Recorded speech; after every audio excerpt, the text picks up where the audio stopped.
Welcome to Bunch Formation, your newest favorite college football show. I am Chris Vannini, and we're flipping champs, man. I am David Ubben, and Chris, I would never turn down an invitation to the Pop-Tarts Bowl. That is my solemn guarantee. You know who wouldn't? Fernando Mendoza, the most adorable player in college football. Folks, we've got a dramatic show. Alabama and Miami are in the college football playoff. Notre Dame is out of the playoff and bowl season. Indiana, Texas Tech, Duke made history. We're going to talk about all of it. But first, David, how was Charlotte? How was the legendary ACC championship game? Could have used more juice, obviously. It's outdoors. It's cold. Listen, the solution is simple, Chris. If college football was an entity that made sense, they'd move the ACC to Friday night. They'd play it in the same city, dare I say, same venue as the SEC, and work together to make it a huge event. Because one, being outdoors is not great. Two, Atlanta's in the ACC footprint.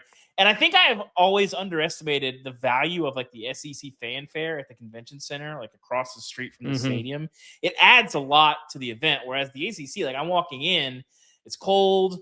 There's nothing really going on in the street. They got the street blocked off. There's like 3 groups of people throwing a football around. It was pretty dead. But the game delivered. The ACC championship, like unless Clemson's playing, tends to be pretty dramatic and fun. Incredible game, incredible ending. It was great being on the field. I tweeted out some of the videos from that.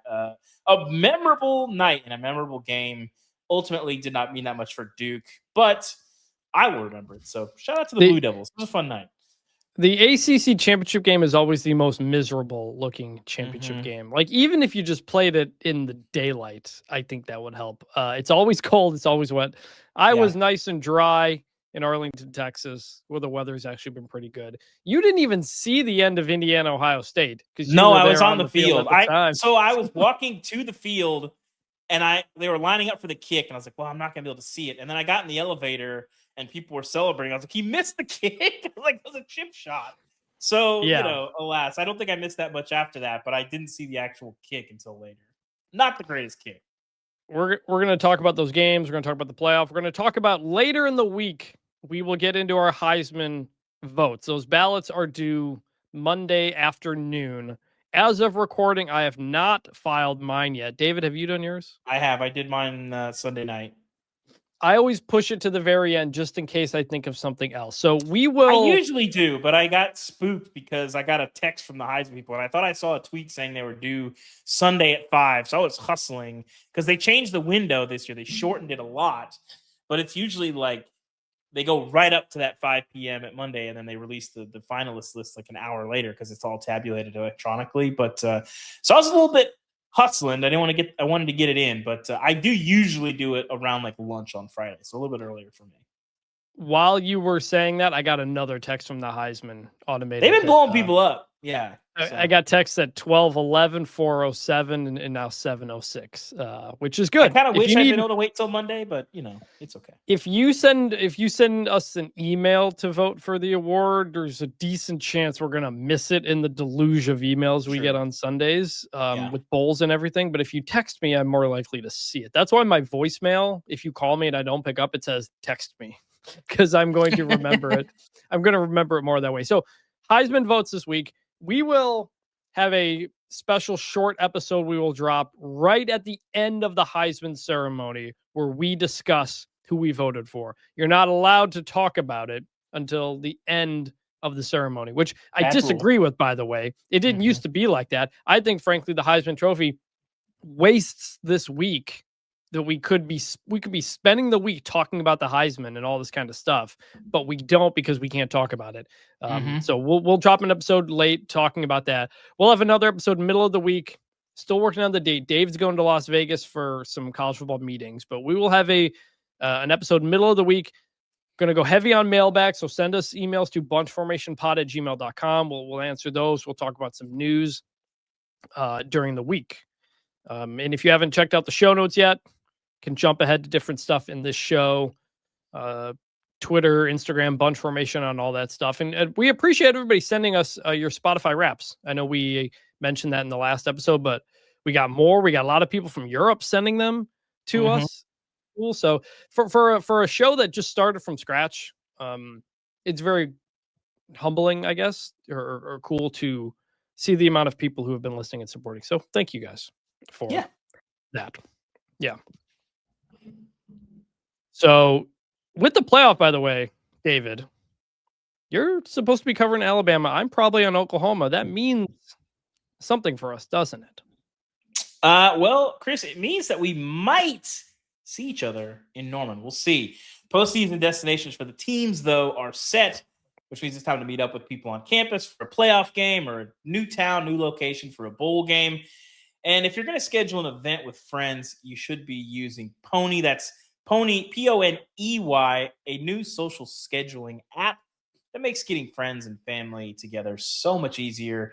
And they're the newest sponsor of Bunch Formation. You know, Dave, like I mentioned, the weather here in Texas has been pretty good lately for December. And I wanted to try to take advantage, get a quick round of golf in before all the games over the weekend. My window to play is pretty limited, but it was pretty sweet using Poney this time. I created the event, texted the link to several guys, and once 3 said yes, we were on. I put my phone down, let Poney do the rest. I just checked Thursday night to see who was playing, and we were good to go. This week, Poney is also coming out with automated wait lists. So if somebody drops out, it will automatically add the next person available and shoot them a message to confirm. My wife is going to love that I'm golfing a lot more once football season is over. That's for sure. I love to hear it, Chris. You need to get on my level on the course. I love that it only takes seconds to set up an event. You can name the time, date, place, send it out to friends. It also syncs with your calendar and map apps. It's a great deal. And not everyone has to download the app to make it work for you. There are certain people in my life, and I'm sure in yours, where if you have to ask them to do more than click a button, there's going to be a problem. But with Poney, there is no problem. And ultimately, the app is just easy to use and very helpful. So if you want to spend less time planning and more time actually hanging out and having fun with people that you like, download Poney today and make getting together effortless. That is Poney, Poney. Real plans with real friends, made easy. Download Poney in the App Store or at Let's Poney today. Appreciate them sponsoring the show. Before we get to the news, one quick review we got on Apple. 5-star review, please leave and we will read them on the show. Stamps23 says, love the pod. Just recently discovered it and it's become a must listen. I do have a question if y'all could answer it. I understand this is from like a week or so ago. I understand why everyone is giving Lane a hard time for the way he's handling this decision. But my question is, why aren't people understanding his thought process? All I see is, why is Lane leaving Ole Miss when they have a shot at the championship? Do they? We still haven't seen the blue chip ratio not bear out. What if he sees his roster and knows he doesn't have a legit chance to win 4 games against his level of competition? Why is no one bringing that piece up? David, I actually think you kind of agree with that.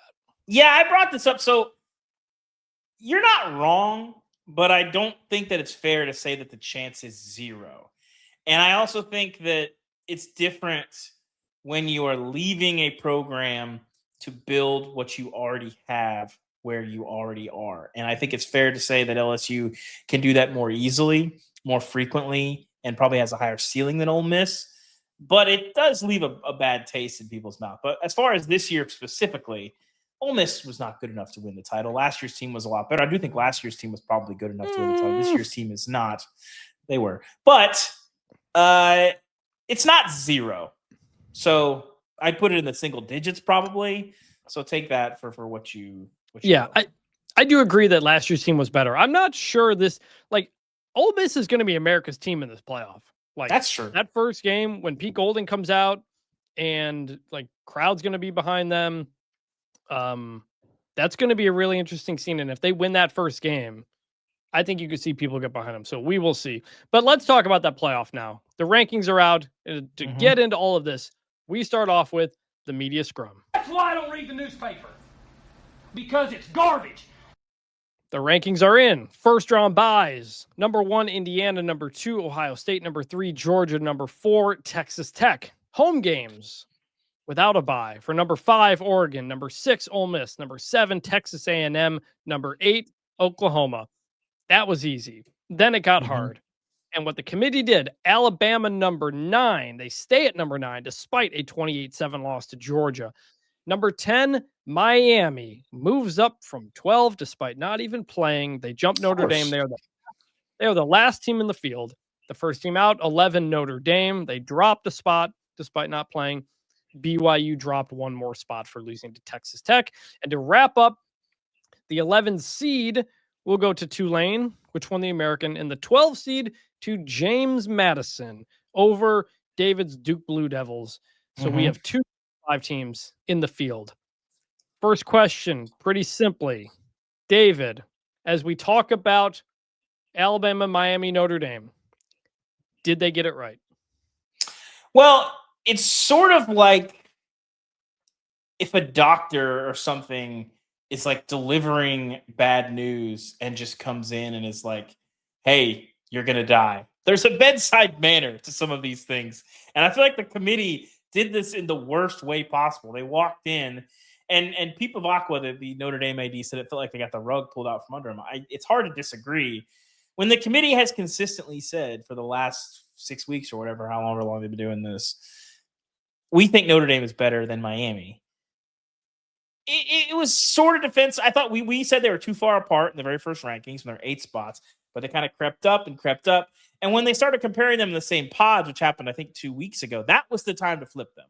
When you start putting them in the same pod, hey, if you looked at them, their resumes were basically identical. Miami obviously had the head-to-head, even though it was a close game. You had to put them above them. That was the time to do it. Doing it at the end when neither one of them played a game and then using the excuse of like, well, BYU lost, so now they're back-to-back, so now head-to-head takes precedence. Well, then it calls into question. So BYU loses by 27, and they drop a spot. Alabama loses by 21, and they don't move. So there was like a 6-point buffer there that like they would have got out of this thing clean if they had flipped them like 2 weeks ago and basically said like, well, we didn't believe in the trajectory of Miami, but they've sort of proven themselves. That was the shot. Because all in all, other than that, like if this was a 4-team playoff, that's pretty clean. You're not going to see a lot of arguments about the home games and how that shook out. The only problem that they had was the problem that they've had for a month, and they've had a month to solve it, was Notre Dame and Miami, and they did it in a way that was going to make the most people mad, that was going to be the most dramatic way possible, and doing it finally on a weekend when neither team played. I don't know how you don't feel really sympathetic for Notre Dame. And do you know how hard it is to get Notre Dame to inspire a sympathy? It takes a lot, and yet the committee has found a way to do it. This was an embarrassing month from the committee, from the beginning to the very end. It was a problem. Starting Notre Dame and Miami off 8 spots apart was the original sin of this whole thing. You couldn't do that. Recency the problem bias. Is, yes, Miami had lost 2 of 3 going into the first rankings. So that's where they went. And that's the problem with doing mid-season rankings. For all the talk, people say preseason rankings are bad because these biases, this and that. Well, if you do a mid-season, then suddenly you have that recency bias in there. When Miami lost to SMU, I moved Miami down to 11, had Notre Dame at 12. The head-to-head has to anchor everything, and you go from there. And the committee made that problem, and they had to figure out that problem every step of the way ever since. It's ridiculous to flip Notre Dame and Miami after a week in which neither of them played and there was no other result that significantly impacted anybody's resume. It just is. At the same time, I also don't think Alabama should fall out of the field for playing an extra game against a team that it has already beaten, which is a key point. They had already beaten them. But this is what the committee set up is a problem. So like the committee made a kind of a mockery of the whole thing, and it's turned everybody against them. Like I have said, through this whole process, you can debate some things. I think the only real wrong thing they did was Florida State, Alabama 2023. And if we had just got to these rankings, like if you look at the teams that got in, you can make the case that they got the right teams. Yes. Like for the reasons we just said. The problem was the process of getting there. It's the weekly shows and the emphasis they put on them. And people can say, like, this isn't, that you're not in the field until they officially make the field, until the very end. It's just a TV show. No, they are putting the bracket out and they are sending it out. They are saying you are in the field right now. That is the message being sent from those shows. And a lot of people say we shouldn't do these ranking shows anymore. Kirk Herbstreit said that on Saturday. And I've always disagreed with that because I like the transparency. I think people would be mad if they got their first ranking and the final one and something was way off from the AP poll and people would say it's rigged because of this or that. It's barely transparent, though. They don't really tell you anything. Well, it needs to be more transparent. Give us the team sheets. Talk more. Like I want more of that transparency. I don't want to go in the opposite direction. But they just did such an inconsistently poor job all year that my problem is they just did a bad job of ranking. And I say that as somebody who ranks 136 teams every Sunday. Like, I take this seriously as much as everybody in the comments would tell you that I don't, and that I do a terrible job at this. Like, there is a lot of time and effort that goes into it. And I think you can perfectly fine make a case that Alabama and Miami should have gotten in. Bama has the best wins by far. They also have the worst loss. But Notre Dame has like one good win. It's USC and then like kind of maybe Pitt and Navy. That's it. Alabama's got better wins. Alabama also has the worst loss. But Miami definitely should have been ahead over Notre Dame. Maybe should have been ahead of Alabama because they beat Florida State, who beat Alabama. So I do feel bad for Notre Dame for the way it went. It shouldn't have gone that way. Miami should have been ahead of Notre Dame weeks ago, and we wouldn't have had these problems. It's a problem with the process. Chris, are we in the trust tree? Yes. Can we chat? You might want to hit the heat check button. All right, hold on. Let me get it. Analytics. Throw them in the garbage. I love the committee. I love it. I hope the committee give us more committees on more things. I think some of this is a little bit of a disconnect because, Chris, we've talked about this in the past. College football is many things to a lot of people in a lot of places. To me, it is my favorite television show. And the committee makes it so much more entertaining. It's a little bit like the people who argue against robot umps. I remember the BCS era. You knew exactly how far the gap was between, like, oh, there's a huge gap between 2 and 3, but 4, 5, and 6 are right there. You always knew. And you could calculate what the rankings were basically going to be by kind of mashing all that together. And you pretty much knew going into what was Selection Sunday there, how it was going to shake out. There were pretty much no surprises because we kind of knew how those rankings were looking and how they were calculated. Real quick. I'm trying to remember, was the BCS show, was that on a Sunday night back in the day? Or was it honestly, I don't remember because it wasn't as much of a show because you kind of already knew. They did a show. They did a show. Yes, they did. But they would like roll out. I think if I remember correctly, they would roll out like the major bowls and then the national championship. But there wasn't that much drama usually. With this, the crazy explanations, the insane flipping. Unfortunately, as dumb as it is, I do find it very entertaining. I love what it adds to the sport, where it does inspire a lot of debate. It does inspire a lot of conversation. And I don't begrudge anybody who hates this, but as somebody who sees this as entertainment above most things, I greatly enjoy the committee, and I'm sorry for that. I do enjoy a little bit how desperate it makes everybody. Like Alabama, Texas, Notre Dame, nobody is above getting on your knees and begging. That's what it is. Alabama's AD texting every reporter in his phone. Here's our case. I haven't texted Greg Byrne in 3 years. I got a text from him. Other people reaching out, trying to share various cases, the campaigning, the lobbying that goes on. I do like kind of in a perverse way, kind of enjoy that it's like when Nick Saban was out there begging to be put in a number of years Talk about ago. Vegas Like, wow. point spreads. It was like that Yeah. was when Nick Saban's on TV arguing about Vegas point spreads. I was like, we are through the looking glass here. This is like an unbelievable moment that I can't believe is happening.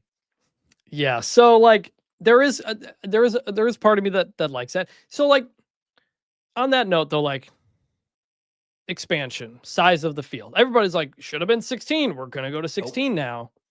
The problem is last year, 16 would have been bad. 12 was perfect last year. We all said, yep, 12's the right exact cutoff point, because anything more you would have added a 3-loss team. This year, it's a little bit more spread out. 16 like would have been good this year. And so I'm not someone who thinks like, oh, definitely this is what they're doing now, because it changes year to year on what your field should be.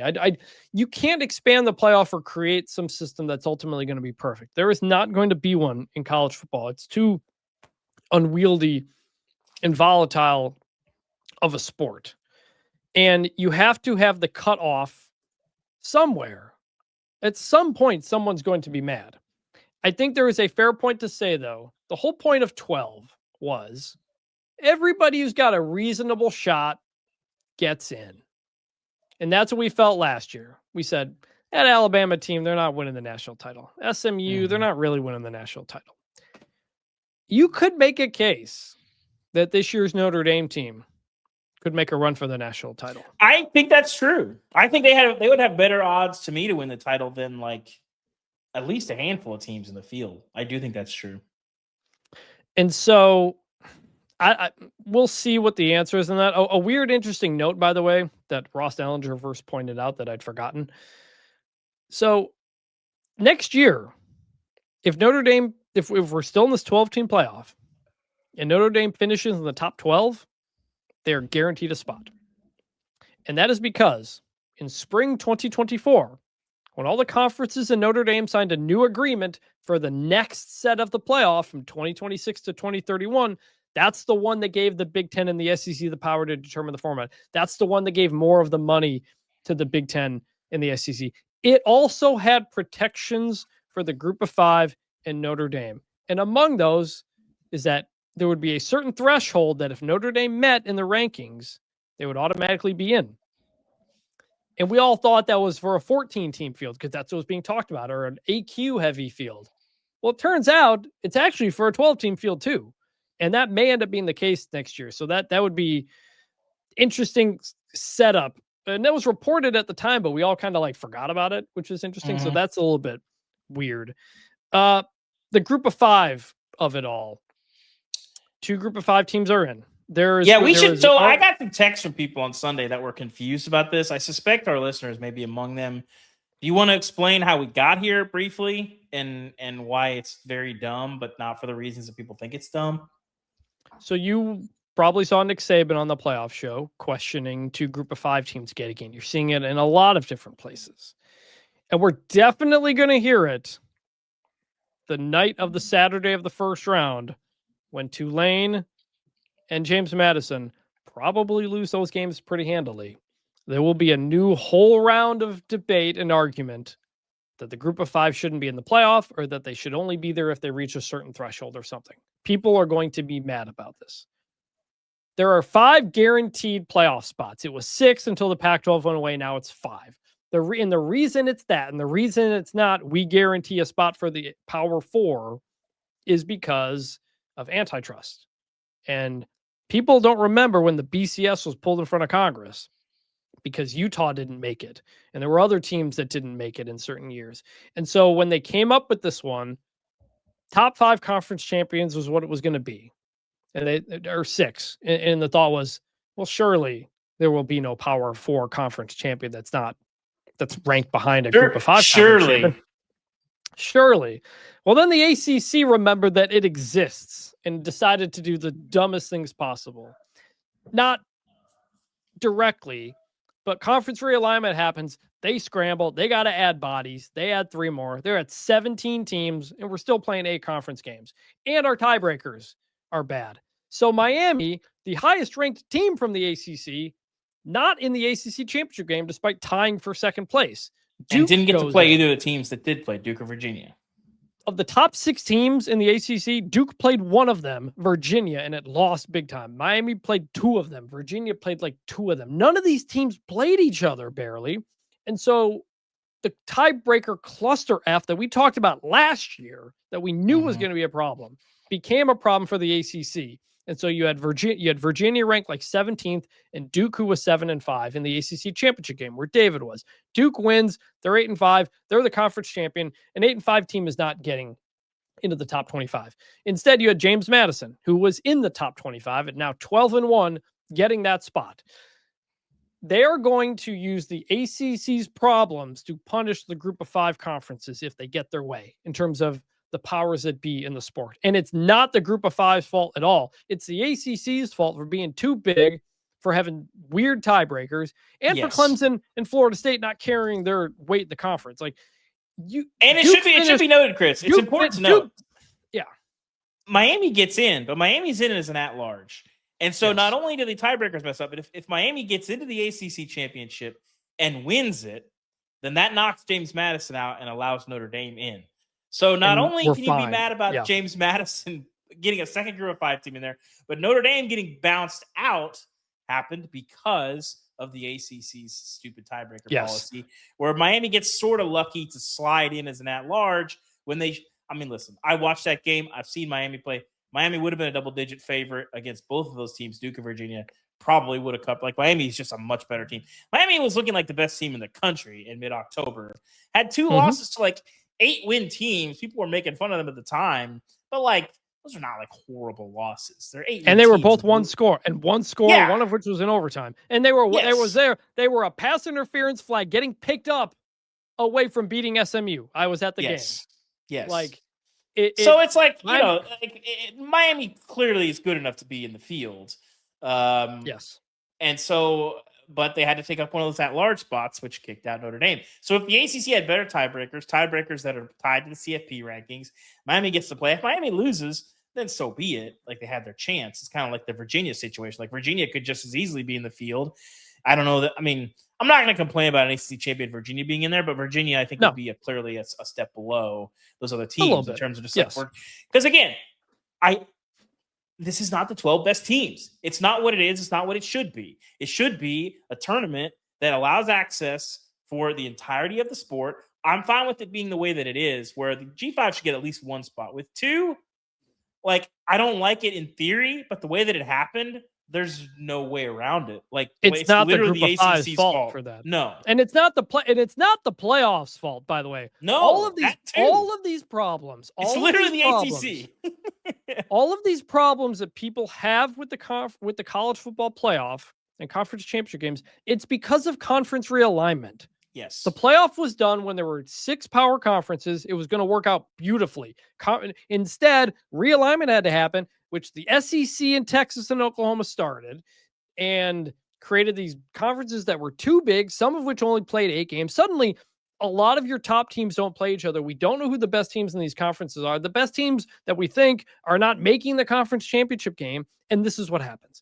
I agree with – I would not be surprised if we see conferences, Power 4 conferences, or at least the ACC and Big 12 maybe, pick up the tiebreakers that the American and the Mountain West and some G5 teams do. I think we will. Which is if you're the highest ranked team in the CFP in the conference and you win your last game of the regular season, you're in the field.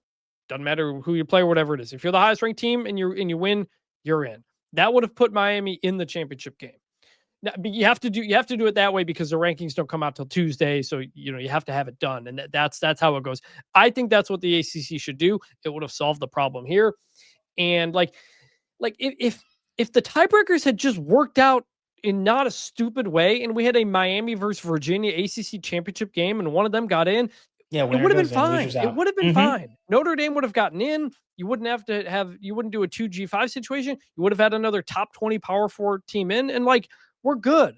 So I'm saying this now because I'm worried people are going to freak out not only today, but after that first Saturday in the first round, if we have 2 blowout games late, that they're going to want to get rid of the G5 or set a threshold. And it's nonsense. It's the ACC's fault. It's conference realignment's fault. And because you'll have a lot of people say, well, there should be a threshold. If a group of 5 team is ranked X, then they're in.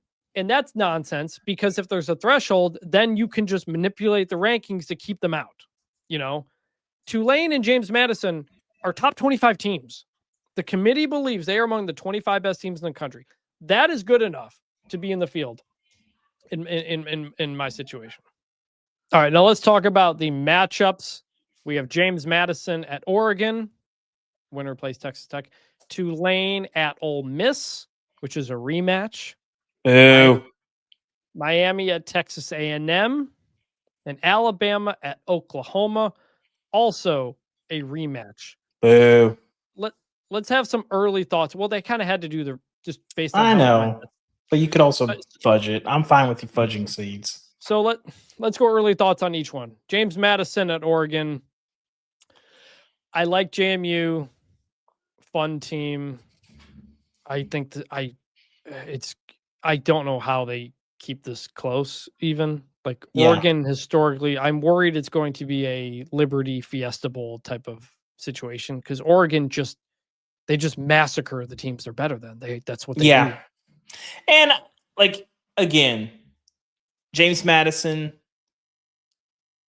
under the circumstances, there's nothing you could do, but like they're not at the same caliber as some of those G5 teams that we've seen that can compete. Like Tulane, we'll see how that matchup goes. Obviously, the first game against Ole Miss didn't go great, but like Tulane is much better in the trenches and is able to keep up with it. I will say, part of me was kind of hoping that we'd get like a lopsided Indiana loss and they'd get bumped down to the 5. We could get a James Madison, Indiana, Signetti, Chesney showdown. We did not get that. But I'm kind of with you. The line is probably right. I think it's 21.5. And we'll talk about more this week. The line is 20.5. The line is 20.5 and the total is 50.5, which means that's a game that's like 35-15. And I think it's going to be more than that. The question with Oregon too, though, like they've had a lot of injured guys. Do you bring them back for this game or do you rest them another week? They will essentially get like a month off before the quarterfinal. I mean, I think you can decide, but I think this is the return of what people talked a ton about in year 1 that didn't really come to fruition because it was a weird season, is that Oregon's sitting pretty in that 5 spot. You know, they get this game where they're a huge favorite. They get to play Texas Tech, who's obviously a really good team, but a team that is not used to the stage, and they'll play them at a neutral site in Miami. So that 5 spot is pretty, and we're seeing that didn't really play out that way last year because it was kind of a weird year, but not bad. Oregon, a nice draw. We'll have more detailed previews when the games get close, but again, that's a lot of these are going to be tough matchups, but that's a really tough one. Tulane at Ole Miss. This is a rematch. Ole Miss won 45-10 when they played the first time around. Winner will play Georgia in the Sugar Bowl. Tulane is a team that, like, I do think they're a more talented team than James Madison. They do have Power 4 level players, or they are better in the trenches, I think, than James Madison. When Tulane is on, when they're like fully on, I think they're like a really good team that could like hang with Ole Miss for a minute. The problem is they're very inconsistent, and that doesn't turn out very well. Lane Kiffin not coaching this game either. Does that play a role at all? Is Ole Miss It has to play some. I mean, it's hard to know. I mean, certainly never happened unless I'm forgetting someone, but I don't think any coach has ever coached his first game as a head coach ever in the college football playoff. It's kind of a surreal thing to have witnessed. So yeah, I think there's a lot of variables in there. I would not be surprised if Tulane puts a scare into them or even wins that game. But I think if they do, it'll be some of the more intangible reasons why, like sort of the weird coaching staff, all that stuff. That's going to be sort of an interesting game, but we'll see. For some reason, there's not a line that I'm seeing. I saw 17.5 in that game. Okay, that feels about right. Not liking either of those chances, but I do like Tulane's chances more than I think I would, mostly because I think Oregon is a better team, perhaps by a lot. And I like. And what were the odds that when Jake Retzlaff was sort of jettisoned from BYU that he'd be in the playoff this year? And well, here's the thing: Jake Retzlaff gets booted for it's complicated, basically for having sex, but also he was accused of some things. Case was dismissed. It's a little bit complicated, but he's in the playoff. BYU is not. Tulane lost Darian Mensah from last year's team to Duke. He went and won the ACC, but Tulane's in the playoff. He's not. So I don't know. Imagine, if Jack Retzlaff had stayed at BYU or if Darian Mensah had stayed at Tulane. Who knows? Things could be even different. Yeah, I don't know. Those Texas Tech games are closer, but I don't think he's enough to win them. But it's an interesting question. It would be funny if Tulane happened to win this and Tulane, Georgia in the Sugar Bowl in New Orleans, like right by Tulane. But yeah. Either way, though, if Ole Miss wins, and they're probably going to win, setting up another rematch. By the way, Georgia, Ole Miss. So the other game, Miami at Texas A&M. Winner plays Ohio State in the Cotton Bowl. We'll talk about that part in a second. But David, you had a really insightful tweet that people were on Twitter were loving, which was like, you wonder how both of these teams might match up against Notre Dame. Yeah, just curiosity, like. Notre Dame's not in the playoff. Miami and Texas A&M are. Again, it's just fantasy football. We would never know what that might look like on a real football field. But Notre Dame versus Miami, Notre Dame versus A&M. I feel like it'd be close, but we'll see. This to me is the most interesting first round game by a lot. Because it depends on what Miami we get, and it depends on like Texas A&M. The combination of their weak SEC schedule and the Texas game, there's some fraud allegations swirling around Texas A&M, and I think if you win this game, especially if you win it convincingly, I don't think you do away with those. I think you got to go deeper if you're A&M to have people really take you seriously. But if you lose this game, I think people see this season way differently because you were 11-0, but the SEC schedule was what it was. The Notre Dame win in week 2 or whatever it was.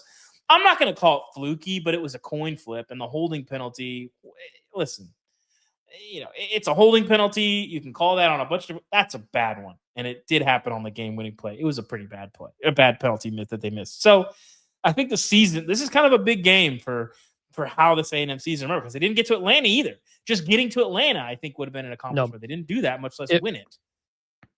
They collapsed down the stretch last year, and a loss here would be another one. And that would be a pretty tough thing to swallow when you think you've turned the corner as a program and you learn you haven't. I think the matchup is super interesting. Like, both these teams can run the ball really well. They can be explosive at times. Marcel Reed, Malachi Toney, like some pretty fun players in this game. A&M currently favored by 4. The over-under is 51.5. Yeah. But that's by the way, that scene at Texas A&M is going to be awesome. Yeah, I'm jealous of anybody who gets to go to that game. I'm not sure I'm going to be able to. The downside, this is the noon game. Actually, it's going to be an 11 a.m. kickoff on that Saturday, so it won't be the nighttime. They'll be ready. The Aggies will be ready. They'll be okay. So, but that's going to be really fun environment. And then the game that I and maybe both of us will be at, Alabama at Oklahoma. Winner plays Indiana in the Rose Bowl. This is a rematch. Alabama's favored by 1.5 right now. Without looking, Dave, do you know what the total is? I'm going to guess 40.5. It's exactly 40.5. Really? Oh, hello. There you go. They are not expecting a lot of points in this game. And it's like the first matchup, Alabama was the better team down to down, but Oklahoma won because of turnovers and special teams. They had a pick 6. They had a big punt return. They had a blocked field goal. They made some field goals. Like, that's the reason Oklahoma won. But now Alabama's really sliding coming into this game. They have not played very well for a month. The flip side is Oklahoma hasn't really played that well for a month either. They haven't really played that well all season. They just, basically since the Mateer injury, and even before then, it was not the best. But since then, I mean, they've been just living off of that pass rush and turnovers. This will be the Friday night game. And the reason that's happening, too, by the way, for people who are wondering, Tulane is the 3:30 game Saturday, Tulane Ole Miss, and then Oregon James Madison out west is the quote unquote night game Saturday night. Why are Tulane and JMU the last two games? That's because the NFL is playing a 4:00 game and a night game on that Saturday. And so, in order to compete with the NFL as little as possible, ESPN, for the second year in a row, has sold the NFL time slot games to TNT. They will be on TNT. They will be watched less because they're expecting less of an audience. So we have a weird situation where it's like, where we're going to start with the two best games and probably end with the two worst games. And I don't know what that means for the discourse, other than I know we will end with people complaining about the group of five. But it's an interesting first round schedule. You know, I think we have some pretty even games here, at least two of them, because of the seeding thing, where the top four seeds, rather than the top four conference champs, get the first round bye. And so, like, Ohio State lost the Big Ten championship, still number 2. They're going to the Cotton Bowl on New Year's Eve. They might play Texas A&M if the Aggies, who are favored, win. Is that fair? The problem is, if you had flipped them with Georgia and put them at 3, that would put, flipped them with Texas Tech and put them at 4, I think. Or not flipping them with 4. If you just change the locations. If you put Ohio State, like Indiana's in the Rose Bowl because it's the Big Ten. Georgia's in the Sugar Bowl because it's the SEC. So it's either the cotton or the orange for number 2 Ohio State. If you put them in the orange, that means if Miami beats Texas A&M, Ohio State's playing straight up in the other team's stadium. Yep. And they didn't want that to happen. So you go to Texas A&M, where it probably would be a heavier-ish A&M crowd, but Ohio State has the heads up to buy more tickets ahead of time. And Ohio State travels, and Ohio State has been to the Cotton Bowl many times. So, like, they're used to this. Mm-hmm. I think that crowd won't be it won't be a one-sided crowd like people think. But, like, that's interesting. Is there anything else that kind of stands out to you here? No, just unavoidable. I think I'm excited for these ball games, man. I don't care about the viewership. Like, I'm gonna watch them. No, do not talk about fans that, will like.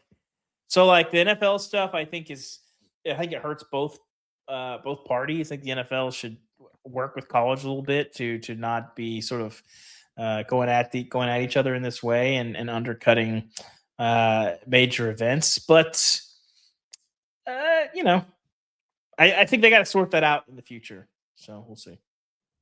Indiana, by the way, in the Rose Bowl, first time since 1968. That's going to be incredible. Like a Big Ten fan base who hasn't been in the Rose Bowl forever. Like, that's the Rose Bowl. I know, David, you don't understand. You don't care. You don't care. Well, I might be there. We'll see. That sunset. I've never seen a sunset before, so being able to go to the Rose Bowl and see one, I've heard a lot about sunsets. But so, if I'm able to go to California and watch one for the first time in my life, I can't imagine that kind of experience. So. Big Ten fans will always tell you, like, if you have the opportunity to go see your team in the Rose Bowl, go do it. One of my bigger regrets is not going to the Michigan State Stanford Rose Bowl at that time. I just didn't have the means to kind of be able to do it. And I regret that all the time, not being there, because you never know, especially now, if you're ever going to be able to do that again. And so it's really cool that a Big Ten team that hasn't been there in forever won the Big Ten and got to go to the Rose Bowl. Like, I wish the Indiana players were able to have roses in their mouth and stuff last night, because that's what it should have been. And maybe they didn't. I didn't see it. I don't know. But, like, that's the big, like, you win the Big Ten, you have the rose in your mouth and going to the Rose Bowl. That is tradition. That is something really cool. In terms of, like, the days and all this stuff, let's talk briefly about the take you've had for a while, which is, should conference championships go away? And it comes up partly because if we want to move the season back at all without moving the regular season, because that's very difficult, one of the things to do would be getting rid of conference championships or play it as a play-in tournament type of thing to get into the field, which is something like Tony Petitti wants. And then the other thing is removing the Heisman Army Navy weekend instead of making that exclusive, sliding the first round back to then. And they will probably have to do that if they expand to 16, by the way, because the way they would expand to 16 most likely is probably not everybody plays that first weekend because you don't have enough time unless you move it up so much. It would be like 4 teams play 2 games, those 2 advance into a 12-team playoff in the format we have now. So yeah, you would have to find a weekend to do that first round, which it's weird. If we're going to do it, I'd rather like really do it and have it as an equal bracket. But what do you think of this whole thing? Well, it just, I believe that the conference champions, mostly in the Big Ten, the SEC, are built for a postseason that no longer exists. It doesn't make sense that Georgia and Alabama, who would be the SEC's 2 best hopes of winning the whole thing, got to smash into each other for 60 minutes while Texas A&M and Ole Miss sit at home and do nothing and get healthy and sort of chart their course. In the Big Ten, same thing. You get a 1 versus 2 game, but it didn't really affect anything. What's the point of Georgia? Georgia doesn't really move up. They don't really get that much for winning. Alabama doesn't move for going down. Nobody moved. Nobody moved. Yeah, it meant playoff-wise, it meant literally nothing. Yeah, where it gets complicated is it's not a one-size-fits-all, because I do think that the ACC and the Big 12 probably need that game in some way. But the Big 10 and the SEC is kind of it's really who I'm talking about here, because it doesn't make sense when most of the years that those games are being played, it'll be between 2 teams that are in the field regardless. And it doesn't behoove the conferences. Last year, obviously, I had this take. I was planning on writing the column before, and then Carson Beck blew out his elbow, and it appeared pretty clear during the game, like we are probably never going to see him play at Georgia again. And then that was the case, and it ended up undercutting their playoff run. So I don't know what that looks like. You have to reimagine it. The problem is I like the play-in weekend, but I don't want it to come at the cost of auto bids, because or come with auto bids, because that does undercut your non-conference. In my perfect world, there's a risky play-in, like you can opt in or opt out of that weekend if you want to, and sort of you make the schedule on the fly. Like an open challenge.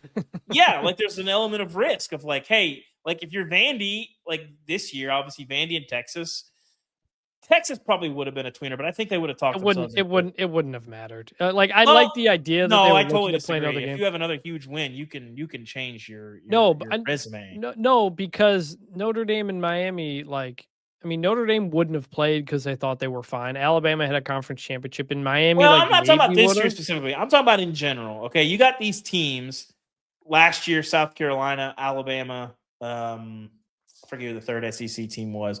Would have killed to play a game. I mean, Vanderbilt's making calls trying to find a game to play.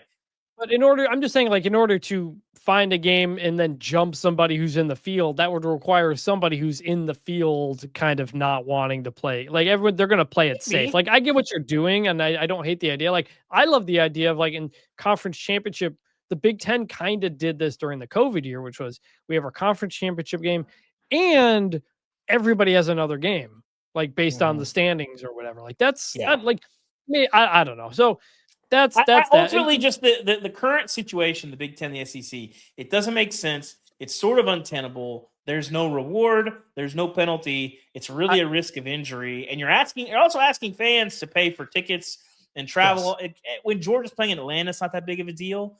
But like, it's just another thing that you're asking fans to do for what? It doesn't make sense. Like I said, ultimately, it's a game that is built for a postseason that doesn't exist. The postseason we have now, it doesn't make sense to play a conference championship game. I do like the idea if in some way you can expand in a way that will create more home games for schools. Because we'll talk about that around the first round, how cool these scenes are going to be, how it's all about college football. Everybody wants more money. That's what it is.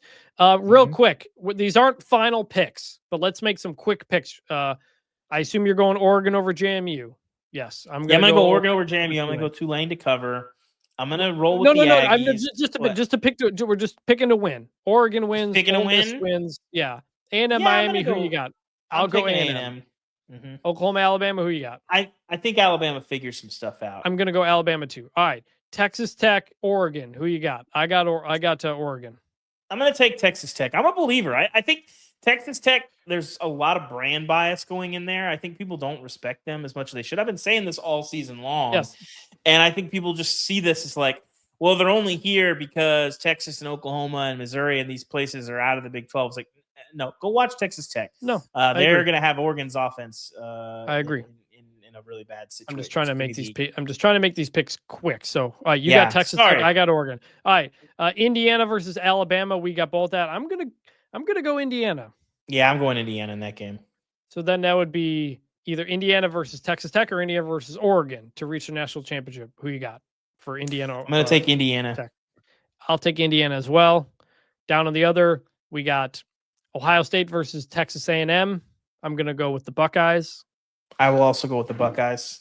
Then we will have Georgia Ole Miss rematch. I'll go with Georgia. I'm going to go with Ole Miss to get that slipper on. There you go. All right. Then I got Ohio State versus Georgia. I'm going to go Georgia. You will have Ohio State, Ole Miss. Who you got? I'll take Buckeyes over Ole Miss. The dream stops there. So you've got Ohio State, Indiana national championship. I've got again Indiana, Georgia. I'm going to go Georgia wins it all. What do you got? I'm going to go Buckeyes get the rematch. Okay. Now these aren't final picks. We'll do a real final pick as we think about it before the bracket. But that was just my initial thoughts. Picking them. We'll adjust as we go. One other thing on the postseason. 3 teams are not playing in bowl games. Yeah, what's up with this? Iowa State and Kansas State have chosen not to. They're both 6-6. They both have had coaching changes. Chris Kleiman retired, didn't know if he'd coach. Matt Campbell took the Penn State job. We will talk about the coaching changes on the next episode. Kansas State's also had just a miserable year. Just the vibes have been just very bad. Nobody's happy. Fans are mad. I don't like it. That's what it is. Both of them were fined $500,000 by the league for doing that. But Notre Dame went 10-2, and the team decided we don't want to play in a bowl game. And I hate this. I think it's bad for college football. I think it's bad for Notre Dame. I don't like the precedent it's setting. And I think it's frankly kind of childish. If we're just being honest. It's bad for so many reasons because one, the point of playing football is to play football, man. You could say that Alabama Georgia game or that Indiana Ohio State didn't have playoff stakes, but when you line up, you're playing football. You only have so many opportunities to do this. And I love when I appreciate teams that get snubbed and then go out and try to just basically prove people wrong. And everybody says, well, look at Florida State. None of them played. They all opted out. They got blew up by Georgia. That's what happened here. That's the outlier. That's not the norm. BYU got snubbed last year. They played in the Alamo Bowl and they stomped Colorado. Alabama, they all played against Michigan. They lost the game, but their star players played.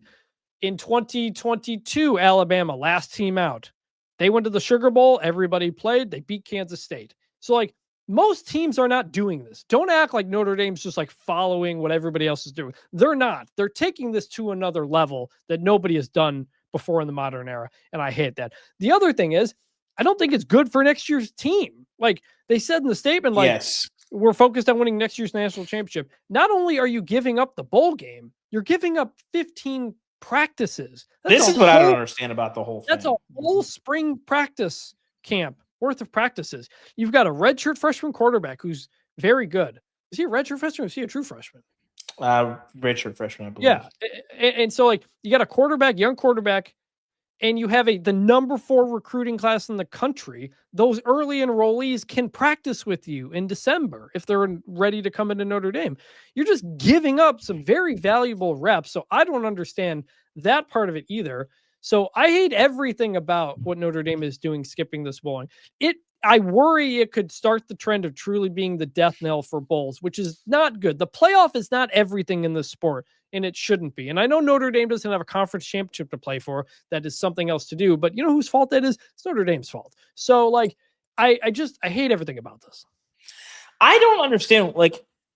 I get the Kansas State or Iowa State have had these situations. They seem like they've made their mind up, but both of them have coaches now.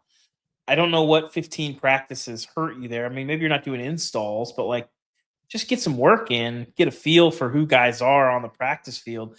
But the thing that I found even more concerning is this effective down the line. Obviously, we had a bunch of teams that were 5-7. They're trying to find bowl opponents. But Kansas is on that list. I forget who else was. I want to say Rice turned it down. A bunch of teams turned it down. Like, I don't really understand that at all. And again, for a lot of the same reasons that you put out, it's another opportunity to play football. It's another opportunity to get better. The portal window is not going to be open yet. You have another chance to see kind of what your team has. And I don't know why there's if you go 5-7 and somebody says, hey, here's an opportunity to play in a postseason game. I get that maybe it's like sort of embarrassing, kind of. I don't know. I don't think that matters all that much. But just saying no and turning down an opportunity to, as you said, get better and improve your team next year. Like, seeing how many teams opted out, that's new for the sport, and that is weird to me. That's the other thing. Like, the portal moved back to January. You're not going to be short of dudes. This isn't like when LSU fired Ed Orgeron and then in the Texas Bowl, they had 45 scholarship players. Like, that's not the situation here. And it's not like your team was terrible and guys don't want to be there anymore. If they do, you've won 10 games in a row. Kansas State and Iowa State, their coach left. You kind of don't want to do, like, I don't like it, but there's a reason. The only reason for Notre Dame is that they just don't want to do it. They're mad that they missed the playoff. They took their ball and went home. And if that is going to become the standard for these teams that are that high, I think that's incredibly bad for the sport. I don't know if other teams would do that. BYU's not doing it. It would have been, by the way, reports, BYU versus Notre Dame in that Pop-Tarts Bowl, as you mentioned at the top of the show. That would have been a great opportunity for both these teams, and we're not getting that as fans. They're not getting that as players. Do you think there's a motivation for, I think the Kansas State, Iowa State are the two best examples here, because Notre Dame, you can talk about, like, we're mad about the committee, want to take our ball and go home. The 5-7 teams are kind of a separate category. But the Kansas State and Iowa State with the coaching changes, do you think there's an element of guys trying to decide, do I want to stick around for this coaching staff? I don't want to go get hurt in a bowl game and undercut my value in the portal. Do you think there's an element of that there? I think there's part of that. I think definitely part of that with Kansas State again. I mean, Iowa State, by the way, 8-4. They weren't, I think I may have said 6-6. They weren't both 6-6. Iowa State was 8-4. Kansas State was 6-6. And, they just lost their coach a couple of days ago. It could, but they do have the new coach. They do have Jimmy Rogers. So I don't know specifically. I do understand the coaching change. Part of it makes it different, because we have seen teams in recent years that you lose your coach, guys jump in the portal, you don't have anything. Marshall had to back out of a bowl game. Like, I'm not saying nobody cannot accept a bowl. I'm saying specifically in this Notre Dame situation, I don't like it. And then the 5-7 teams declining bowl games, a lot of them, because it's like their seasons ended like a couple of weeks ago and everybody's checked out and kids go home for winter. And like some of these 5-7 teams just aren't able to do it, frankly. And so that's why a lot of them have been declining. As of recording, they still need to find somebody for the Birmingham Bowl to play Georgia Southern. So I'll do it. I don't know. All right. Now, we already know how they all went, but we're going to jump into the game recap segment as we finish up the show. Kids are playing their tail off, and the coaches are screwing it up. Indiana 13, Ohio State 10 for the Big Ten championship. This game was awesome, man. Like, I know you didn't really get to watch most of it. No, I did, because you make fun of me for having 2 laptops, but I had the full screen Big Ten championship over there watching while I was covering the ACC championship. So make fun of my 2 laptops, but guess what? I watched this game. So both of these teams really struggled in the red zone, and that turned out to be the difference in the game. These are the 2 best red zone defenses in the country, and they played like it. They both had one turnover, I think, but ultimately the difference in the game is that Ohio State is short on a 4th and 1 QB sneak that we didn't see upon replay, and they miss a 26-yard field goal late. Twice they couldn't convert 3rd and 1 inside the 10-ish, and both times they came away with no points. That's the difference. Indiana's, like, for all the talk about this game doesn't matter, playoff stakes, whatever, like, tickets for this game were like $600. It was Indiana's first Big Ten title in 58 years, their first Ohio State win in 37 years. This mattered. They had never beaten Ohio State in my lifetime. and they do it in Indianapolis. Like, unbelievable scene. It was so the fun part about it was like, you knew pretty quickly in that Indiana Ohio State game last year that Indiana was just not, they were just not on Ohio State's level. Like, they might be able to hang around for a bit, the punt return kind of got it out of control, but you just knew they weren't as good. And like, you get to halftime of this game and you're like, this Indiana team matches up with Ohio State. They are on their level. And that was fun. I love that feeling in sports when an up and coming team, they're not ready. And then they come back the next year and they're ready this time and they've upped their game to another level. And I just love that dynamic of it. Hats off to Indiana, man. Unbelievable. What thoughts did you have? Two things. Number one, I don't think they had to win the game to prove this. Like you said, at halftime, I think they proved it, but like, very validating for Indiana. I don't think Indiana doesn't have near the skeptics and critics this year that they did last year. I think the Oregon win helped a lot. Oregon win was everything. It was everything. When you went and won at Oregon, I was like, okay, all right. Yeah. Can't say a word about Indiana this year like you could. The Penn State thing was like red flag, but like, win your clunkers, Stan Rubenstein, and it is what it is. Validating in a million different ways. And then to win that and actually make the history that you said, this is where the conference title stuff gets kind of complicated, because I don't believe that Oregon cared about that Big Ten championship last year. I don't think that will mean anything to them. I disagree in the moment. When they won it mattered because it was the first time. But I agree looking back. That's my point. That's my point. In the moment it matters, but that doesn't really matter because now it's been soiled because they got ran off the field at the Rose Bowl, and it kind of ruined that. I don't think it matters what Indiana does in the Rose Bowl. That game is going to be memorable and it's going to mean something. And that's where you get into like, whatever happened to Georgia and Alabama, like, it doesn't, they're in the SC championship game every single year. You could say it matters. It's like, but it doesn't. What happens to you in the playoff is what matters. But there will be some circumstances. We talk about Texas A&M. If they were able to get to Atlanta, that'd be a big deal for them. Getting there would be huge. Winning it would be even bigger. For Indiana, same thing. And so very validating for them. For me, a little validating because I've been kind of I've been side-eyeing Ohio State all year, Chris. Yes. And yep. Like, I've been saying, like, listen, they're probably the best team, but there was this growing narrative because they were murdering teams that it was Ohio State way up here and everybody else was like it's like, I don't think that's true. I think that the second half of the Big Ten is terrible and Ohio State's schedule was pretty easy. And there's something to be said for taking care of business and beating the crap out of teams. And I do think they're the best team in the country.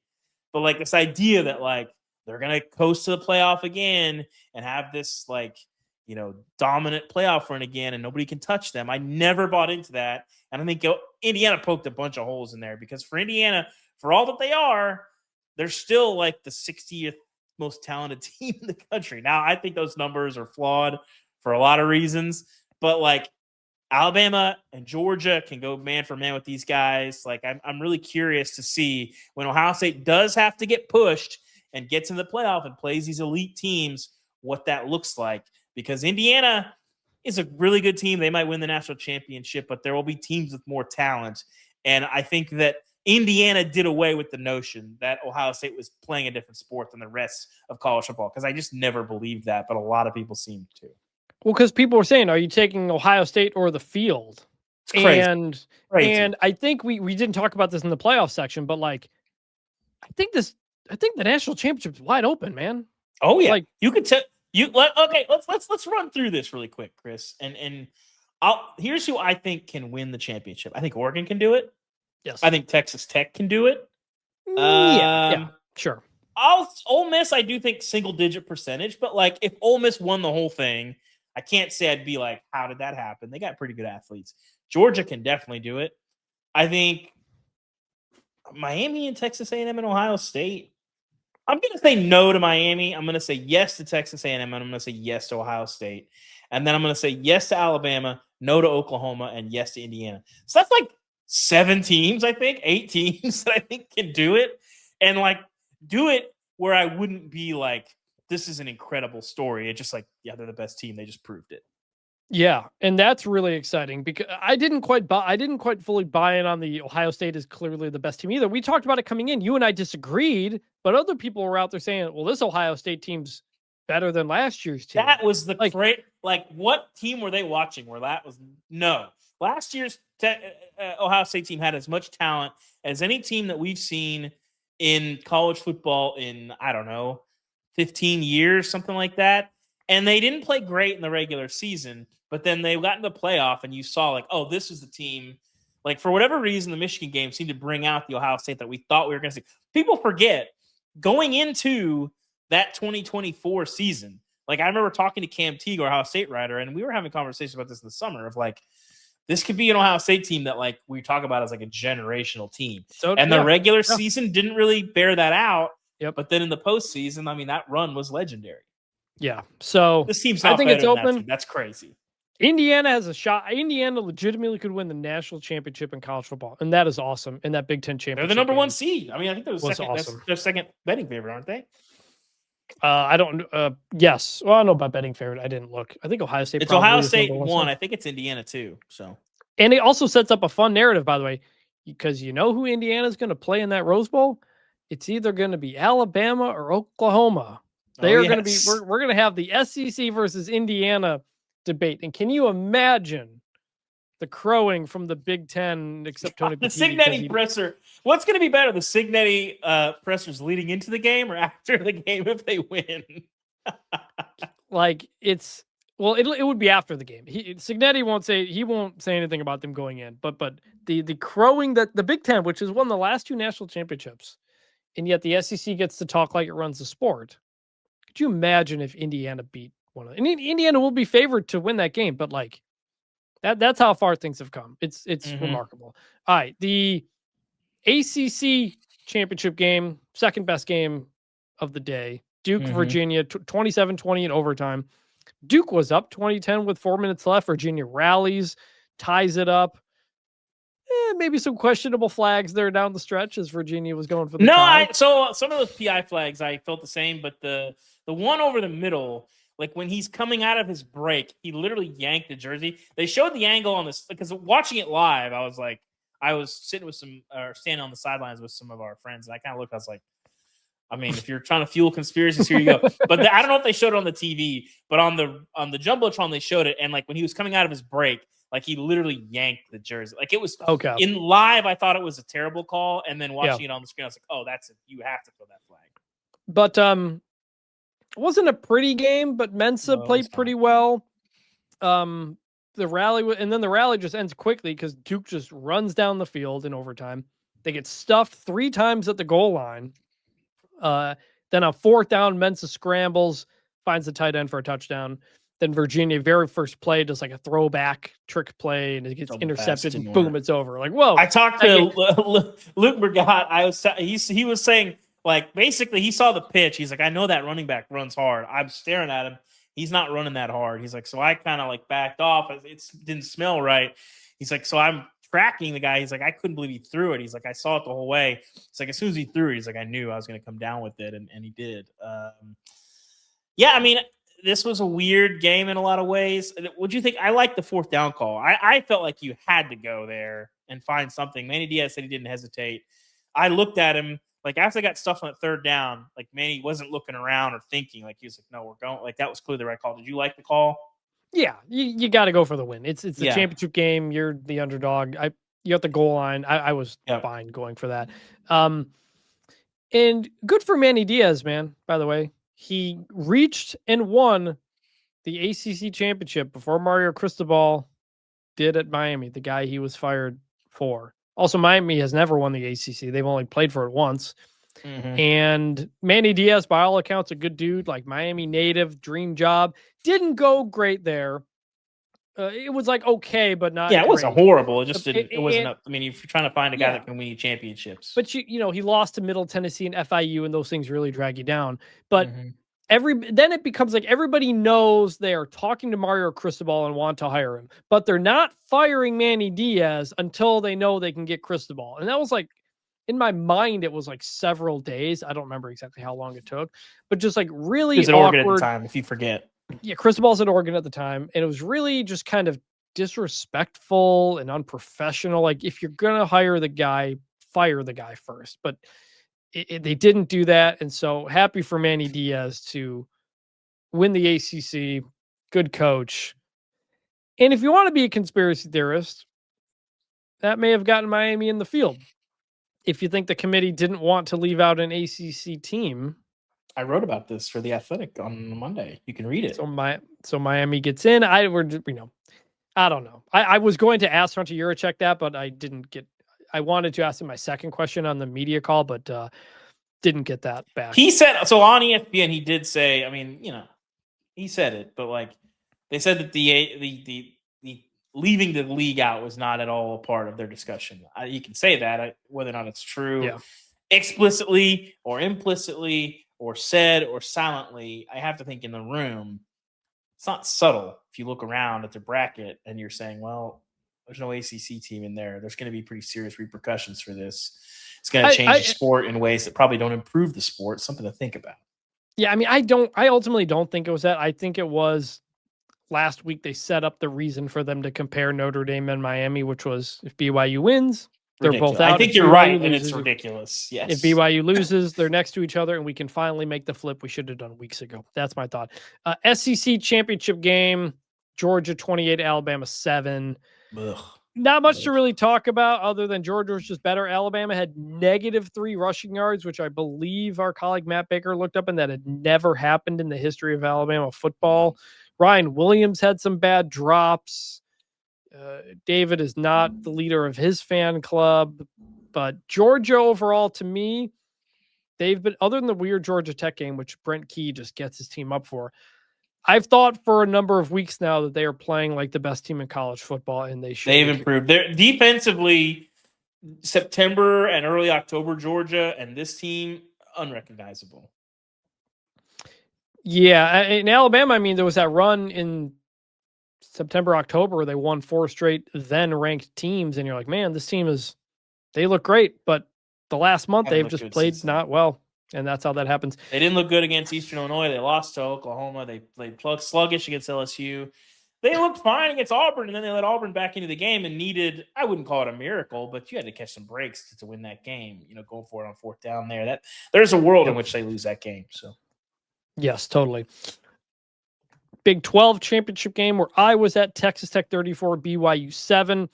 Rerun. Ultimately became the game we expected, but it wasn't quite that in the first half. BYU starts off with a 10-player drive or something like that. They go all 90 yards, get a touchdown, and you're thinking, well, the question was, could BYU block Texas Tech? They couldn't do that in the first game. The first drive they did, and then you had to think about it and think, well, they did try 2 trick plays on that one drive. They seem to be using everything that they possibly have in this script. And after that drive, BYU did mostly nothing. I think there was a missed field goal in there, but Texas Tech eventually got it together. My issue with Texas Tech, man, the red zone offense is killing them. Like, both of these BYU games should have been more lopsided than they were. They keep getting in the red zone and they cannot score touchdowns. Keep having to kick field goals or go for 4th downs and not getting them. They were 88th in the country coming in. I think at one point in between the 2 games, they had like 2 red zone touchdowns and like 9 or 10 trips or something like that. They did get better later in the game, but like the defense is amazing. The offense is not getting in the end zone enough. This is the weird thing about this team is obviously the defense is hellacious, but we were saying this coming into the season even, that this team spent all this money and built this team. And I don't know if it's fair to call quarterback a weak link, but it's definitely one of their much lesser positions. Like Baron Morton is okay, but he's sort of kind of average at the quarterback spot. And they've got great receivers. Their running backs have been hurt, but they've gotten enough production out of that. And in the red zone, that stuff comes into play. And I think if Texas Tech, if this season ends in a way that they don't want, I think it's going to be because their quarterback play has just not been good enough. I say it all the time. Football is about turnovers and finishing drives. That is the most important thing in almost any game you will watch. And Tech needs to be better at the former there. In the American Championship game, Tulane 34, North Texas 21. This game was a lot of fun. Some questionable officiating calls that go against North Texas, but the Mean Green had 5 turnovers. Yep. Tulane did just enough with them. They get an interception at the end of the game to lock it up, and Tulane going to the college football playoff. North Texas, really fun team. Drew Mestonmaker is awesome. It really hurt them too, by the way, that Caleb Hawkins got hurt on like the second or third play of the game. They're really good freshman running back. Gets hurt. I think it was a shoulder. Didn't come back in the game. And when they couldn't run, when they no longer had a running threat, Tulane just teeing off on Drew Mestonmaker, and they were going to go after him and hit him, and they did. And North Texas ultimately couldn't do enough. What'd you think? The turnovers. I mean, North Texas just killed by turnovers in their losses this year. It's hard because I don't know that they would have gone toe-to-toe with USF. I mean, USF just steamrolled them offensively in that game. Well, but North Texas could win this game. This game was pretty close, and North Texas, the turnovers. And then in the fourth quarter, they had the pick 6 that's dropped and ricochets into a Tulane receiver's hands. It's 3rd and 5. I think they were they down 10 at that point? I forget what something like that. It was like very much in reach, and it went from pick 6 the other way to a crucial 3rd down. And at that point, it was kind of like, well, it's really not your night. And then Mestonmaker throws another late pick in the end zone. I mean, it was hard to watch because they played one of their best games of the year. They were right there with Tulane, and you just can't turn the ball over that much and hope that you can still win it. No, I mean, great team, really fun team. One of the best seasons in school history, sold out the North Texas game. But in the 2 biggest games, your 2 spotlight games, 5 turnovers in each game. And not only that, they allowed a defensive score on both of them.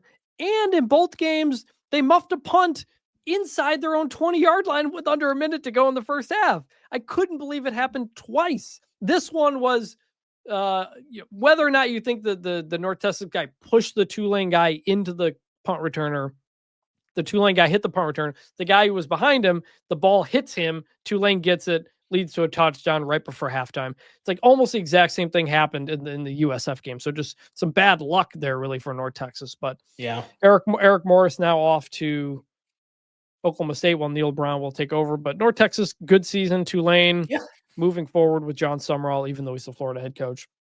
That'll be interesting. In the Sun Belt, James Madison 31, Troy 14. This game was 17-14 deep into the fourth quarter. And then James Madison scores a touchdown. Then they get a scoop and score, and that's the ball game. There was snow. There were snowballs being thrown at the Troy punter early on, so much so that the AD, Matt Rowan, had to get on the microphone and tell the fans to stop throwing snowballs or they're going to get penalized. They were, people going to throw people out. I always enjoy that kind of fun stuff like that. But like, Goose Crowder gets hurt, as Manny Diaz was quick to let people know. Goose Crowder, the Troy quarterback, he missed like the middle of the season because of a shoulder injury. Then he has an injury in this game, and Troy was kind of not going to be able to come back at that point. Really tough break. Good win for JMU. I mean, like, it's weird. Their defense gives them a huge margin for error. Their defense is tough. Really good. I think they have 6 second-half shutouts this season. Mm-hmm. They figured out the quarterback situation with Alonzo Barnett. They've been a lot different since that happened, a lot better since that happened. First Sun Belt championship is a big deal for them. As an FBS program, they are 40-10. We have never seen a team, and now they're in the playoff. We have never seen a team make the FCS to FBS transition. By the way, Chris, speaking of controversial quarterbacks in the playoff, Matthew Sluka, college football playoff quarterback. as a backup after all that. Backup gadget. He's contributed to this. Kennesaw in the Conference USA, Kennesaw State 19, Jacksonville State 15. Insane ending to this game on CBS. Such a good drive. Network. That final drive was unreal, man. Kennesaw State's down 15-12. Was it 11? 15-12. 15-12. They face a 3rd and 27 that they pick up in 2 plays because they got like a 26-yard play, I think, and then a 4th. Yeah, it was basically like midfield. They didn't really have the option to like check down and try to kick it. You got to go for it. They get the huge completion. He gets tackled short. They get the first down, but then they get stuck in a 4th and 14 where I thought they should have kicked. They did not. I think it was like a 51, 52-yarder, but like for percentages, I'm like, I mean, I got to be honest. I don't know that much about Kennesaw State's kicker situation, but you got to think that if you run 4th and 14 100 times and you kick a 50-yard field goal 100 times, you probably make the kick more often than you get 4th and 14. Amari Odom, the quarterback, just runs and converts the 4th and 14. Unreal play. And then they score a touchdown. They win. A freaking 4th and 14. I had picked Jacksonville State to cover. They were the underdog, and a freaking 4th and 14 is what did it in. But Kennesaw State, man, 10-3. Jerry Mack's first year there. Great coach. Remember, they were like 1-11 or 2-10 last year, and they fired the coach, and people were kind of down on them because it was their first FBS season. Like, how could you not give Brian Bohannon more time? He's the only coach you've ever had in your history. Well, got to credit to Kennesaw State, man. They made the right hire in a big way. Chris, we're seeing a trend here. Okay, Jerry Mack was yeah. Let me say this. Oh, go ahead. You're good. So Jerry Mack was a very successful coach at the HBCU level. Yeah, and didn't really get a lot of sniffs. Has to go to Rice. He was at North Central. Yep. He was at North Central. Goes North Carolina Central. Goes into the NFL for a bit. Comes back at Kennesaw State. Oh, he's killing it. Willie Simmons, the best example of this, was killing it as a coach at HBCU. Has to go be the running backs coach at Duke for a year before he gets the Florida International job. Oh, he killed it this year. You got a chance to amend this, people. Tremaine Jackson at Prairie View A&M. They were 5-7 last year. He takes over. He's won everywhere he can go. Wins the SWAC this week. Beats Jackson State. They're going to go to the Celebration Bowl. Like, what's your nickname for him? Don't want to hire a coach. What? Tremaine Black Signetti Jackson. Listen, he wins everywhere. Winners are winners. And like, people don't want to hire coaches from the HBCU. This has been an issue for a long time in sports. Coaches know this. They see this. And you've got coaches out there, Jerry Mack on that list, Willie Simmons on that list, who are getting to the FBS level. And shocker, if you can coach ball, you can coach ball. So, it's crazy. Here are the coaches who won on Friday night. John Summerall. He's won 3 conference championships in 4 years as a head coach. Jerry Mack, 4 conference titles in 5 years as a head coach across North Carolina Central and now Kennesaw. Bob Chesney at JMU, 8 conference titles in 11 seasons across 3 different teams. And the other one, Spencer Daniels in Boise State, 3 conference titles in 3 years. Winners win. That's what they do. We'll talk about Boise in a second. One other thing I kind of saw, they tried to plant the flag after winning this game, and the Jacksonville State cops stopped it from happening. My problem with this is that, for me, flag plantings should only happen if you have a winning streak at another stadium. That is the emphatic point. It was a big deal in 2005 when Michigan State planted the flag under John L. Smith. Smile! At Notre Dame when they won their 5th or 6th game in a row at Notre Dame Stadium over like 12 years. That's when you do it. Now people are doing it willy-nilly, and it doesn't mean it. Michigan trying it at Ohio State when you've won there 2 years in a row, 4 times in a row.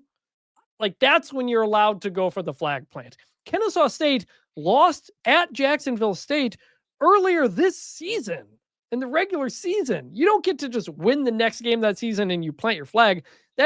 These are participation trophy flag plants. No, you have to earn a flag plant. And that is my take on it. If you've won a couple of games at a place, then you make your mark. Otherwise, you're not, it doesn't count. It does not count.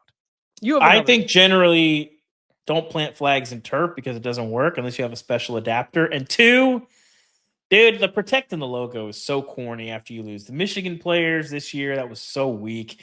And then the same thing with Kent. Listen, if you lose, you lost. I think we kind of generally live too much in a disrespectful society. We're going to sound like old men now, but like I feel like people are just looking to try to do the most disrespectful thing possible right away, in part because like it's something to then post about on social media. I don't know. We're kind of getting off topic there. But anyway, congrats to Kennesaw State, 4th and 14, unreal finish. Jerry Mack is a great coach. Just win some more before you plant a flag. In the Mountain West, Boise State 38, UNLV 21. This was 21-0 at one point. UNLV rallied, I think, and pulled with. Yeah, they made it like sort of interesting, but Boise's just a better 21, team. But Boise's better. They played twice this year. Boise won handily both times. I regret making this UNLV pick. I don't know what I was thinking. Yeah, you shouldn't have. Not a team with no defense to beat Boise. That ain't happening. A down year for Boise, still ends up in a Mountain West championship. The last one for them is they will go to the new Pac-12. And in the MAC, Western Michigan 23, Miami of Ohio 13. This game was not even that close. Western was just the best team in the MAC all year long, and we didn't really quite realize it till later in the season. Lance Taylor's done a great job there. They're 9-4, and well-deserving. Great team. I have one more thing on them later, but hats off to Western Michigan, conference champs. Broncos, baby. Row the boat. All right, now we're going to go to the helmet stickers. This is where we shout out a player who deserves some more love for what they did over the weekend.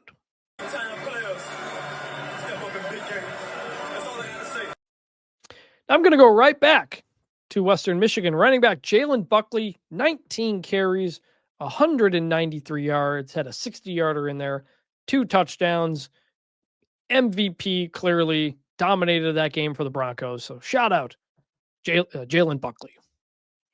On my end, I am going to go with the all-name teamer, Wayne Knight, James Madison running back, 212 yards and a touchdown. Crazy touchdown run that he kind of squirted out and managed to get loose. If James Madison is competitive and or beats Oregon, it's going to be because of Wayne Knight. So hello, Newman. Goodbye, Newman. Fantastic performance in Space Jam, but even better in the Sun Belt Championship.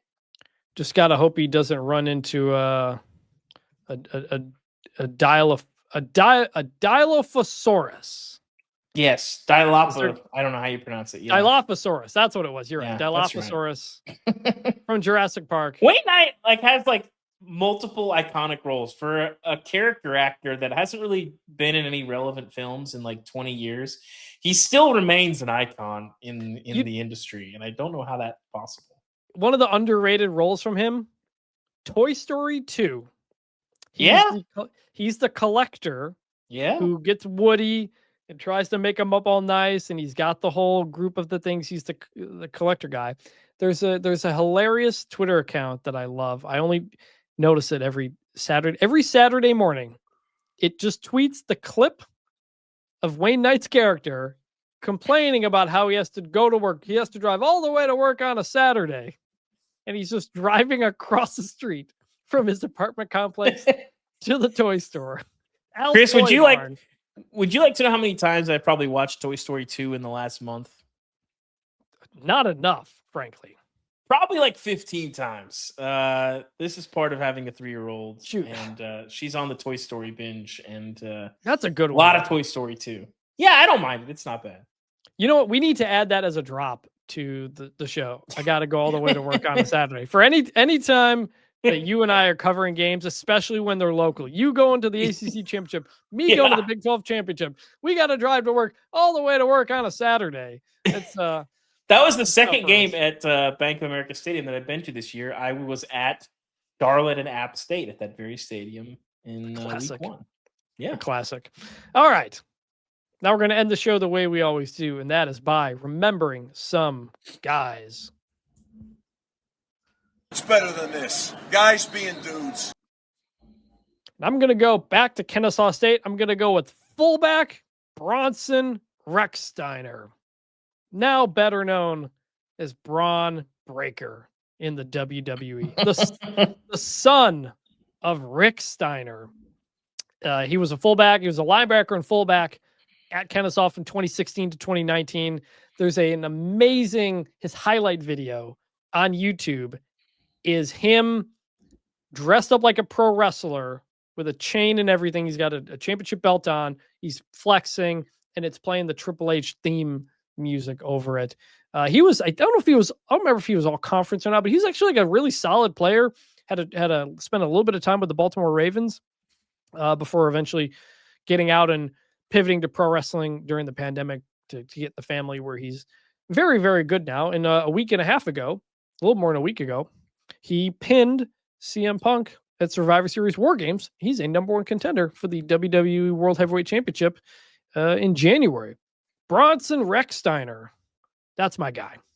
Nice. Chris, I'm always envious because you're an actual wrestling fan. I am a fake wrestling fan in that I enjoy it, but then like once football season comes around, I just have no space for it in my life. And then That's me in soccer.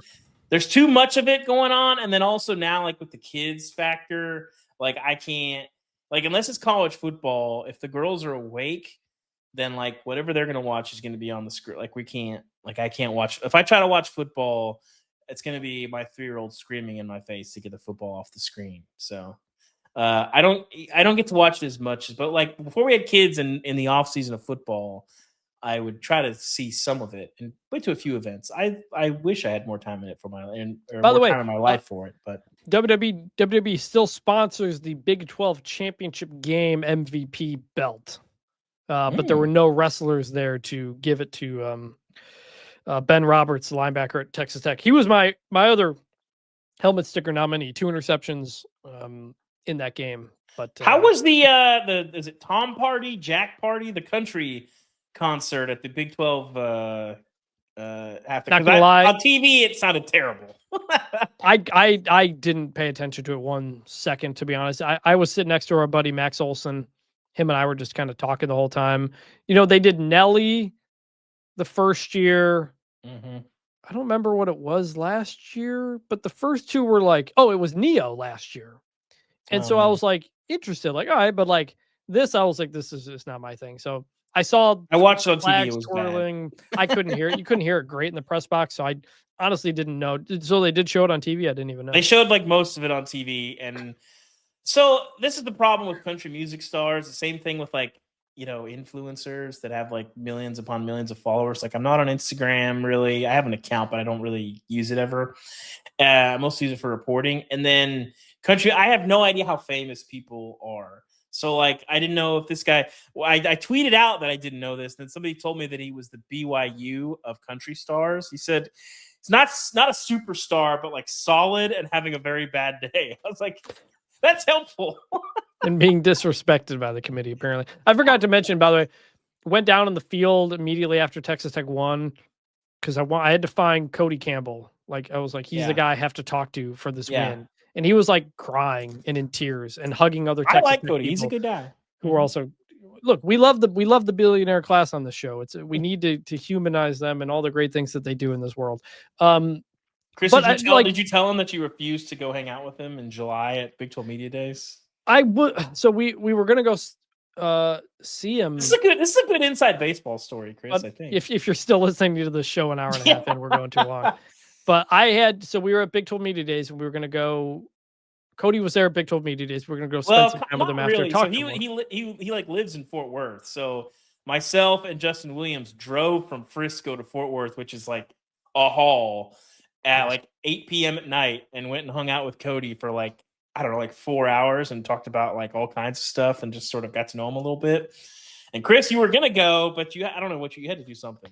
I had to write up the review for College Football 26. Oh, that's right. I forgot about that. I had to go home and play the game and write the review. Real work for the record. Because we didn't get a review copy until like the day it came out, basically. Yeah. I couldn't remember what it was, but I remember thinking like, there's no real way out of this. And also this is very unfortunate, but it was good. Yeah. Yeah. But like, you know, like it's being around SMU last year and Texas Tech this year. It's like freaking like billionaires who like limited billionaires. All they really want speed dial. All they really want in the world is for their college football team to be really good. That is like the most relatable thing in the world for these people who have like been all over the world and stuff. And like, and so Cody was like crying about what it meant to win a Big 12 championship because Texas Tech had not won a real conference championship in like 49 years. They won in 94. It was a 5-way tie for second place, and A&M was ineligible. It technically counts as a conference title. It's not.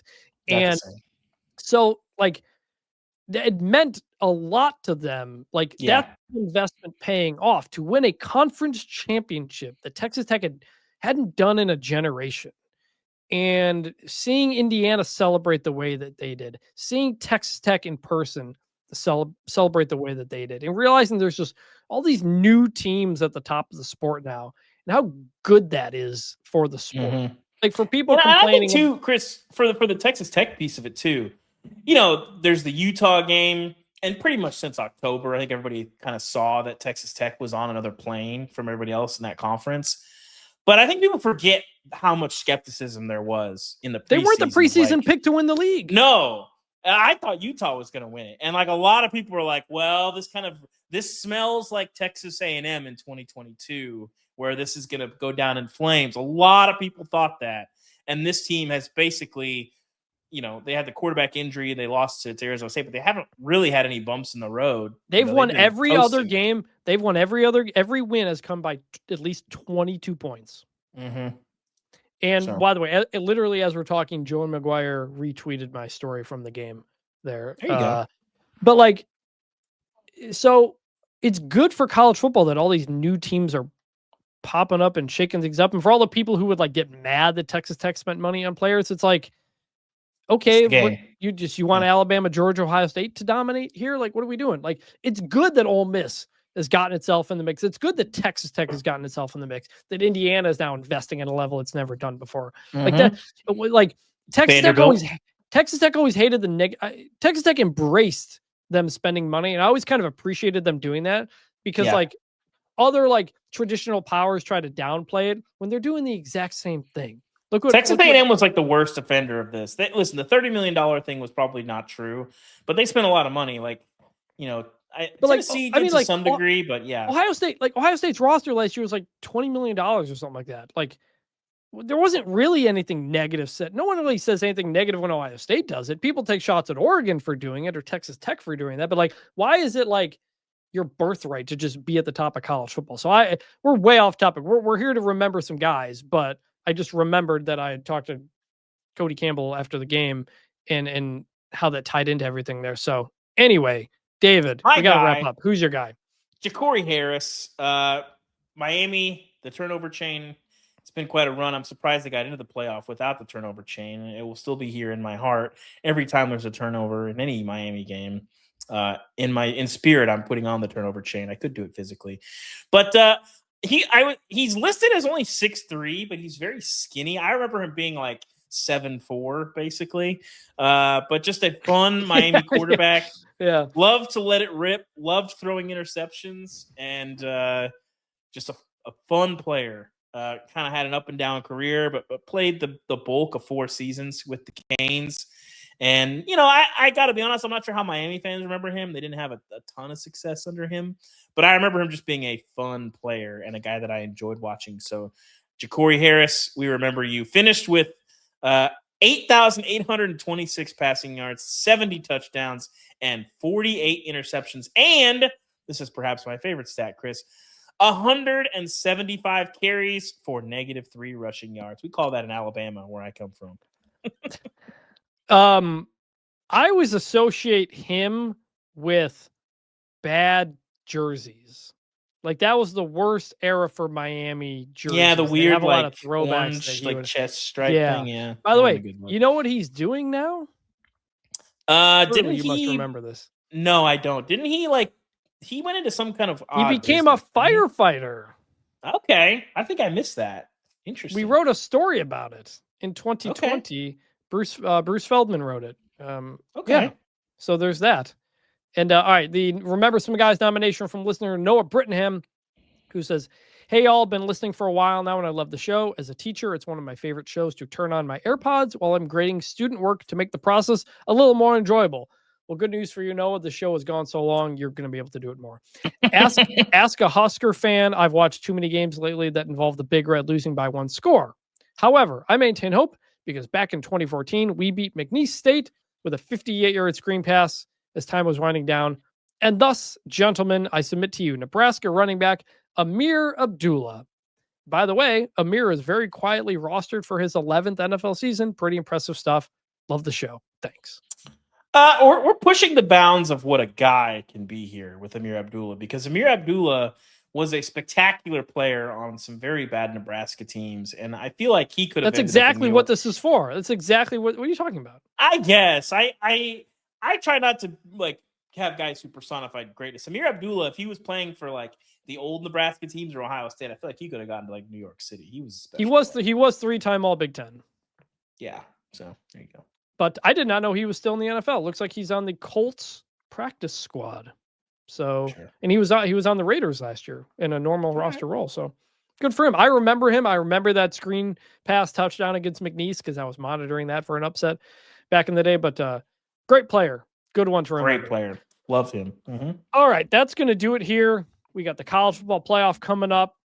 We got bowl games coming up, except for Notre Dame and Iowa State and Kansas State.